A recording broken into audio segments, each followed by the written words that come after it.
Who is making the big move? Well, this whole year it has been St. John's. 17-2 now in the conference, 26-4 overall. Not many people outside of New York, and maybe even people in New York, expected this to happen for the Johnnies this year.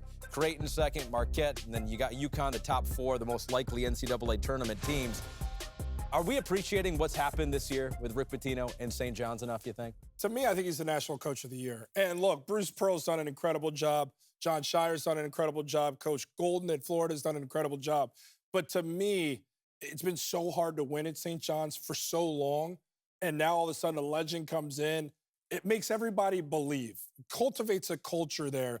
Does it without the heavy reliance on what it seems like everybody has in the three-point line. It says, we're going to zig while everybody zags.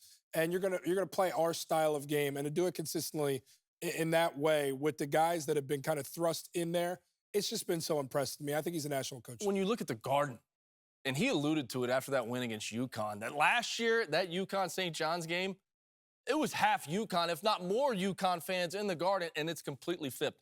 This is what we expected from St. John's. And we were all sitting here scratching our heads because of who their coach is, because it's Rick Pitino, because he's won 5 regular season conference championships. He's the only coach to ever do that. The one place he didn't win a conference championship, the Providence Friars, but he took them to the Final Four in 1987. The guy can flat out coach basketball.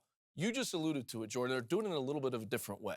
We know R.J. Lewis, probably going to be Big East Player of the Year. Should be. But Zuby Ejiofor impacts the game in so many different ways. They're switching 1 through 5. He's switching onto guards and keeping guards out of the lane and making it difficult for them to score over. Such a great job from this whole team. He's grown this team. He's nurtured this team in the way and in the vein of all those other teams that he's won with him before. And you talk about the 4 previous teams that he's won championships, regular season championships with, and now this being the 5th. And he's doing it that way. He's going to play 40 minutes of basketball, and they're going to be the better conditioned team no matter who they play, because he knew that's how they're going to win. And this thing, it seems so simplistic, but it matters so much as everybody's clamoring for the three-point shot. He goes, we're going to shoot the threes. I don't care if you miss them. Get back and guard defend your tail off. That's how we're going to win games. And so many people are, this isn't going, this isn't falling. So I'm not getting back. I'm not communicating. I'm not blitzing that ball screen. Help side, I'm not there.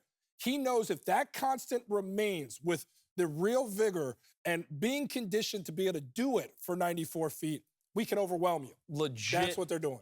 Legit chance to get to San Antonio, in my opinion, because of that. Because they may catch a game where they do make threes, and they do a few fire games. They could go on a run. And they could go on a run with the way that they defend and how they score, even when it's not going in the basket. Dangerous team. Come NCAA tournament. I also hope Xavier gets into this tournament, because I do believe Fremantle Conwell, with how Maddox is surging, I think you're watching a team that's starting to feel confident and play like Coach Sean Miller wants to with his guards, free-flowing, movement, do it outside the arc, do it inside the arc. I think if they get in, they can be dangerous. I've also left today with real question marks about Creighton, because I said if Creighton turns the ball over and doesn't shoot it well, Jemiah Neal is not consistently good enough off the bounce as their creator. It becomes a lot of Kalkbrenner. And when it's a lot of only Kalkbrenner and they have those other issues, they're a very vulnerable team, and they were today against Xavier.